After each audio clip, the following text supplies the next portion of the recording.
नमस्कार, स्वागत अभिनंदन आप सभी का हमारे YouTube चैनल पर। पंचायत चुनाव से संबंधित एक बहुत बड़ी खुशखबरी। अगर आप भी हरियाणा में पंच सरपंच बनना चाहते हैं तो आपके लिए एक बड़ी खुशखबरी आ चुकी है। सरपंच और पंच बनने के लिए आपको निम्न डॉक्यूमेंट तैयार करने होंगे, तो अभी आपके पास समय है। अगर आप भी अपना भविष्य गांव की सेवा के लिए लगाना चाहते हैं, पंच बनना चाहते हैं, सरपंच बनना चाहते हैं, तो आप डॉक्यूमेंट को तैयार कर ले। ऐसा ना हो इलेक्शन पास आ जाए, डेट अनाउंस हो जाए, आवेदन शुरू हो जाए और आपके जो डॉक्यूमेंट है वो कंप्लीट ही न हो पाए। तो आप सभी को सबसे पहले मैं बता देना चाहता हूं, आपने कौन कौन से डॉक्यूमेंट तैयार करने हैं। सबसे पहले आपका वोटर कार्ड आप हरियाणा के निवासी होने चाहिए। जिस गांव से आप सरपंच या पंच का चुनाव लड़ना चाहते हैं, आपका वोटर कार्ड उस एड्रेस पर होना चाहिए। पहली टर्म एंड कंडीशन तो आपकी यही है। उसके बाद आपका आधार कार्ड में भी आपका प्रॉपर एड्रेस होना चाहिए।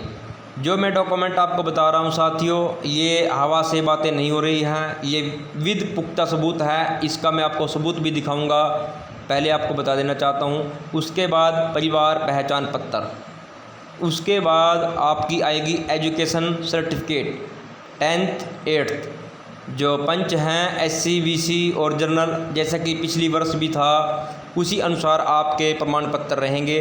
अपने आप डॉक्यूमेंट ये तैयार करें।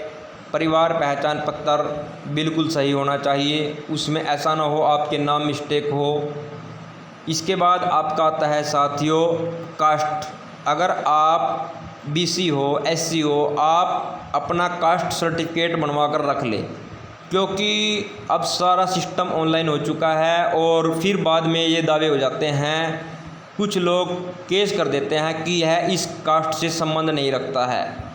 क्योंकि पता सभी को होता है कि यह इस कास्ट से संबंध रखता है, लेकिन फिर भी कुछ जो शरारती तत्व होते हैं वो छोटी छोटी बातों को लेकर बड़े समस्या उत्पन्न कर देते हैं। इसलिए ये भी एक डॉक्यूमेंट है, इसको भी आप ज़रूर बनवाएं। जनरल कैटेगरी को बनवाने की ज़रूरत नहीं है, लेकिन SC और BC इसको बनवा सकते हैं, बनवाने में आपको कोई नुकसान नहीं है।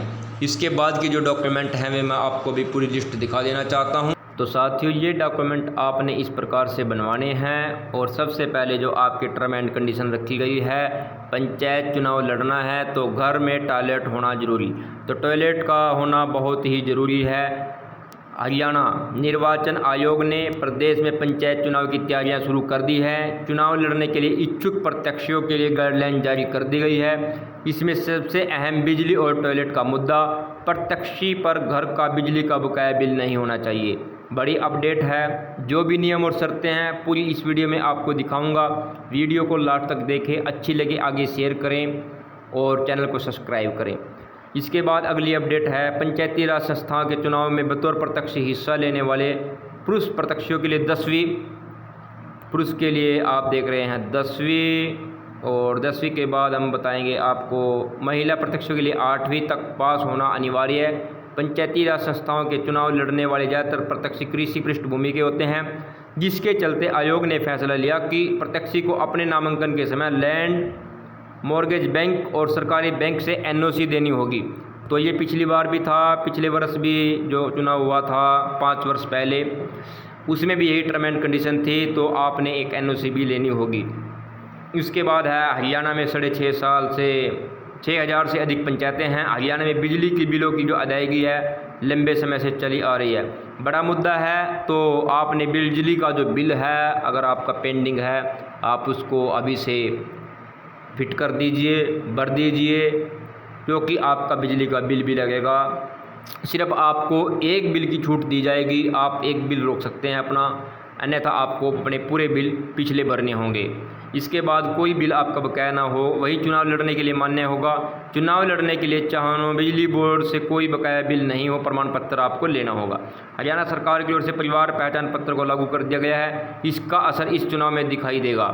आयोग ने साफ किया, चुनाव लड़ने के लिए के पास फैमिली ID होना बहुत ज़रूरी है। तो ये फैमिली ID बहुत ही ज़रूरी है। उम्मीदवार के पास ये एक बार और मैं आपको बता देना चाहता हूँ, उम्मीदवार के पास चालू बैंक खाता, प्रत्यक्ष किसी पंचायती ज़मीन या सरकारी ज़मीन पर कब्जा न हो। अगर आपने किसी पंचायती ज़मीन पर कब्जा कर रखा है उसको छोड़ दीजिए अभी से। अगर आप सोचते हैं कि हमें सरपंच बना दीजिए, गांव वाले आपके सरपंच तभी बनाएंगे जब आपके पास पंचायती ज़मीन पर कोई संबंध नहीं होगा, आपका कोई कब्जा नहीं होगा, उन पर कोई पुलिस मुकदमा नहीं हो, आपकी छवि जो है अच्छी होनी चाहिए गांव में। उम्मीदवार के पास जाति प्रमाण पत्र होना चाहिए। साथियों, जैसा कि मैंने आपको पहले ही बोला है, जाति प्रमाण पत्र पिछले वर्ष भी, यानी कि पिछले वर्ष का मेरा मतलब यह है कि पिछले चुनाव में भी हमने देखा था बहुत से ऐसे केस सामने आए थे। बहुत से लोगों ने बाद में भी आरटियां मांगी थी कि ये इस कास्ट से नहीं है, ये इस कास्ट से नहीं है, क्योंकि कुछ जो शरारती तत्व होते हैं इससे फिर मानसिक परेशानी होती है, आर्थिक नुकसान होता है। इसीलिए आप अपने डॉक्यूमेंट को पहले ही तैयार कर लीजिए। अगर आपको कोई भी डॉक्यूमेंट बनवाने में किसी प्रकार की दिक्कत है, जाति प्रमाण पत्र बनवाने में, आधार कार्ड, वोटर कार्ड तो अब बनेगा नहीं, अभी तक तो कोई गाइडलाइन है नहीं कि अभी वोटर कार्ड दोबारा से बनेंगे। लेकिन अगर आपको आधार कार्ड और परिवार पहचान पत्र, जाति प्रमाण पत्र से संबंधित कोई भी समस्या है तो आप मुझे भी पूछ सकते हैं।